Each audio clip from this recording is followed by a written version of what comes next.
Hey, what's good? What's good? What's good? What's good? Welcome to D Smith. Let's discuss. Welcome to the session. Please tell me, oh boy, did not do this. Please tell me, right after the beef, right after the Super Bowl, right after K. Dot won 5 Grammys, oh boy decided to come out stealing other people's material. Please tell me he did not take Freddie Gibbs' whole idea. Please tell me he did not take from one of Toronto's own. He did not do that. He has more talent than that, right? Please tell me he has more talent than that. He is not taking from other artists. Shout out to Fantastic Hip Hop. Welcome to the session. Let's go. Hey, bro, come on now, dog. Come on, man. Embarrassing chapters of a rapper's career that we have ever seen. Drake has finally released a collab album that he has been hyping up with Party Next Door, and now while this record just came out, what is already so clear is that as this is Drake's first album release since losing everything to Kendrick Lamar in their beef, and of course following so many other problems that he has created. In terms of what Drake should be trying to prove, the stakes have never been higher, but in this time where if this album fails, Drake is more than done forever, let me put this into perspective from the fact that Kendrick Lamar told him to stop rapping as he likes Drake with the melodies, and he did just that here, to also the fact that Kendrick made fun of him for abandoning his own city's music scene in pursuit of the biggest trends on Not Like Us. And now he has ran back home and is making this album all about where he is from, and of course it's an actual collab project with an artist from there in Party Next Door. Just from the optics of what this album is representing, it is just showing that in this time where Kendrick Lamar has never made Drake look worse, that Drake is just folding even further, as his moves here are managing to make Kendrick's diss tracks just become even more true, and this is especially seen by the fact that on day one of this album coming out, it has already gotten Drake in so much controversy, not just for the music, but also because Drake straight up stole and copied from other rappers' entire creative visions and albums to make and define this record in the first place, and seemingly because of this and so much more, aside from Drake's little corner of delusional fans who still want to stay in the same sad place that he is, everyone else hates this thing. But now before we go any further into this, be sure to leave a like and subscribe. And so now when it comes to Drake's first album since this beef, which we are going to call SS for You from here, because even compared to all of the other drawn out, long, and cringy titles Drake has used in the past, this ranks among the very worst. So far, this album is just creating more problems than you could possibly imagine, and for all of the most embarrassing reasons, because despite Drake in reality having so many different things and experiences he has been through in this all-time low in his career, and any half-decent artist can turn this into multiple albums and experiences worth of material and songs. The subject matter and content that Drake talks about here manages to rival an album as laughable as For All the Dogs, as his most immature. Because when the stakes have never been higher and when Drake has never been in a more pivotal position for the future of his legacy as a rapper and artist and for his career in terms of the industry, he has decided to switch up that mentality from taunting Kendrick Lamar and telling him to drop music over and over again, and now he's trying to tie everything together, including his biggest failures, into these immature narratives that he is trying to push throughout song after song on this album with lyrics like this. And now when it comes to the concept of a creative drought, I think what is very clear is that there is few albums out right now that can even rival this record in that category. Because really, with this album and its 21 tracks, which so many people are saying is making for one of the most tedious listens they have heard in a while, because beyond the Damn, 21 tracks? What's that, damn, that's down there an hour and a half of listening to this nigga right here? Oh, hell no. Hell no way. quality, which is a conversation for later. No way. There's hardly any variety within the beat choices, flows, and voices, and of course the subject matter, because Drake does not want to face reality.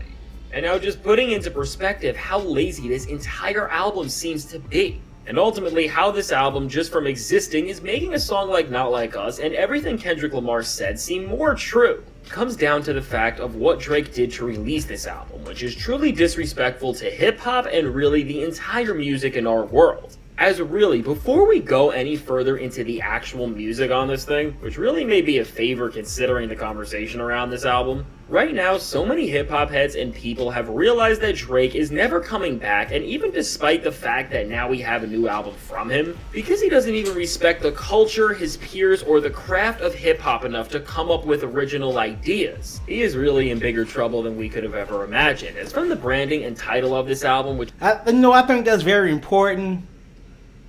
As an artist, right, or as a creator, you should be able to come up with your own ideas, especially in hip hop. If you want to call it inspiration, stealing, that's some whack ass shit, man. That's weak as hell. That is weak as hell, man. And for Party, well, they both from Canada, so birds of a feather flock together, man. Show me who you hang around with. Tell me who you hang around with, and I'll tell you what type of person you are. Facts.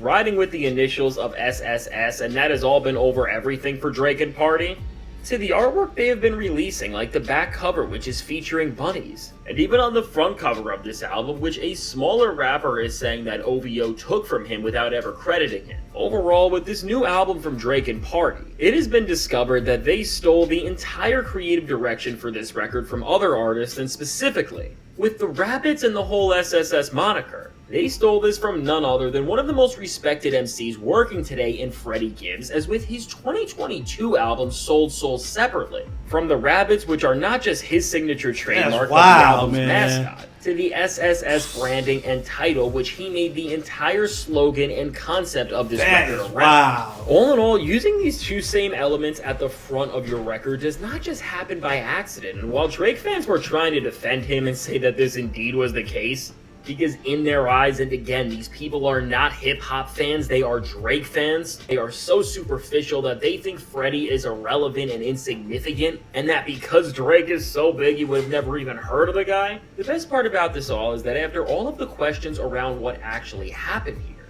we got a confirmed story about a time that didn't just confirm that Drake knows who Freddie Gibbs is, as we saw a literal picture of the two together, but we also found out that Drake was supposed to work on music with him, and not just on any record, but for this very album, which had the exact same branding as Drake and Party's record that just dropped. And seemingly Drake was well informed on what the concept and presentation of this thing was gonna be. And so now, solidifying the fact that Drake has now pretty much straight up copied what Freddie did here, and really making this story even crazier. So you know what was weird? Well, not even weird. That's why he is always gonna go to Atlanta. Because he's not creative. He cannot think of shit on his own. It is what it is. Drake fans, y'all got a wild boy. Y'all look up to a wild boy. Man.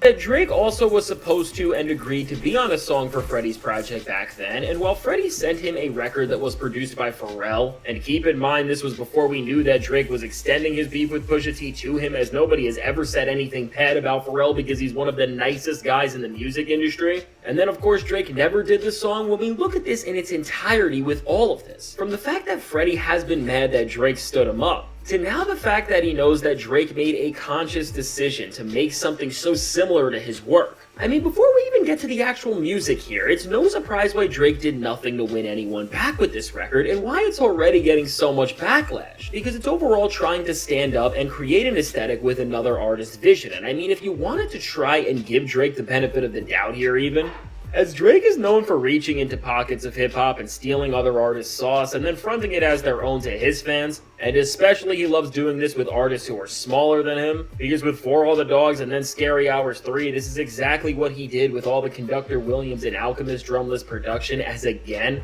he just stole this entire wave of what rappers like Westside, Benny, and Conway popularized, and he really never gave them their proper credit. As really, from the producers he worked with in this era to the jacket he wore in the 8 AM in Charlotte video, that was all from them. Overall, with Drake now having so many similarities to another rapper who, while respected in the industry, does not have his popularity and fan base size, I mean, this doesn't just happen by coincidence, and whether Drake thought he could get away with this or he just didn't care at all. Ripping work out of your peers' hands and trying to claim it as your own is what Not Like Us Verse 3 is about as a whole, and why that record worked so well in the first place. And now with all of this, is we are now in a new chapter of Drake's career because he has finally released a new album. That's wild. Coming, dropping the album after the beef, right? And you literally steal from another artist that has some popularity that people actually listen to, and you think fans would know the difference? Come on, dog. Come on, dog. And he is trying to make some sort of a statement to win people back. While I'm not going to talk about my personal opinion on this, Man, 21 Savage, y'all actually like this guy. OMG. Y'all actually like this guy, man. Oh, wow. B-Rad for real. Malibu Most Wanted. yet because we will be here for way too long, so be sure to leave a like and subscribe to stick around for that. Overall, what is important and what we can tell that is so significant to the entire story of Drake's career and hip-hop is that when it comes to the people who are not your fans, who are making these desperate efforts to support you and try to make this thing not fail, and especially in this time where character matters more than anything, and again, Drake has never been in a worse place because Kendrick Lamar just won 5 Grammys for Not Like Us, and he played it during the most watched Super Bowl halftime show of all time, which speaks for itself in terms of the impact it is having, as Kendrick Lamar and as a result his message have never been seeing a greater impact. All in all, between everything against him, and now the product Drake put out, which is a record built off work from other creatives who actually have talent. Wow. Just from hearing this thing once, you can tell that there is no growth or maturity being shown here, and even when it comes to Drake's ability as a hitmaker. So far, there is not a single song creating waves and making a moment with people like all of it. This album already flopped. It already flopped. Other albums have in the past, even if that comes from a meme where the music is otherwise lacking, like we saw on For All the Dogs with the collaboration between him and Yeat. And because of this, overall, as Drake puts this record out into one of the most competitive landscapes in the industry that we have ever seen, as from stars from Kendrick Lamar, SZA, Bad Bunny, and The Weeknd, to so many others, there are a ton of people seeing super strong performances with their new records. And in Kendrick's case, his entire catalog is doing numbers that Drake could never, as really, we have never seen a more successful rapper than Kendrick in this time. Overall, this little R&B album Drake has with Party Next Door that people are dragging for all of these reasons on day one does not seem like it's going to be able to compete and have any sort of longevity in the industry. And when you see how Drake has presented himself here, and again, in this time where all of the music is evolving and from the sounds we want to hear to the stories we want, artists are pushing the bar forward for what defines greatness, because again, from Kendrick Lamar to The Weeknd specifically, in their own ways, they have shown what the standard needs to be for an artist and the work they put out in the moment. This album, which has Drake putting people to sleep because it is not moving things forward, just seems like another bad move on his end. And especially now because this record has shown the entire hip-hop world and Drake's peers that he will just blatantly copy your work without any regard, which again is something Freddie Gibbs has now called him out for, as there is no getting around what he has done. Overall, everything is looking terrible for Drake in this album, and as we see this record come into the music world and try to win back everything he lost and all of the ground that has been taken, as Kendrick Lamar has had the greatest run we have ever. Hey, Drake fans, all the people that love Drake, please do not go with the Kendrick side. Stay your ass over there. I already see what you guys are about to do. I already see you guys are about to switch on him. I see it. Stay your ass over there. Seen from a rapper. When you put everything together, it seems clear that from here on out, while we don't know how all of this is going to end yet, if we compare the acclaim and excitement that GNX got when it dropped to the laughter and indifference we are seeing here that is really turning into disdain already, well then SS can't wait till those numbers come out, boy. I can't wait. Thought. And so now with all this, let me know. Man, I can't wait till them numbers come out. I can't wait till the numbers drop, man. Shout out to a fantastic hip hop great video. Shout out to Freddie Gibbs, man. Oh boy, they stole your swag, your sauce. Shout out to that kid from Toronto where they stole the artwork from. Shout out to you, bro. You gonna get your shine. But man, let me know what you think. Welcome to the session. Like, comment, subscribe. It's your boy. I'm out of here. Hey, bro, come on now, dog. Come on, man.